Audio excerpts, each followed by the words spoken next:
Halldór, fjárhagsta sigur í dag, þessi var mikilvægur. Já, alveg lífsnauðsynlegur. Mér fannst við bara gera það sem við gerðum illa í fyrirleikum. Mér fannst við gera það miklu betur í þessu leik. Við náðum svona að stjórna tempóinu betur og vorum að setja skotin í dag. Þannig að það var munurinn.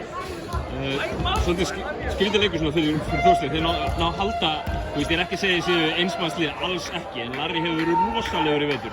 Þeir ná að halda honum niður. Þið virðist eiga svörin einhvern veginn. Já, bara þetta var, eins og ég segi, algjör liðsigur í dag. Það eru margir að chippa inn og til dæmis Emil kom virkilega flottur inn í þriðja, byggum til 10 stiga fórustu og svo klárum þetta vel í lokin og þá kemur Larry sterkur inn til dæmis.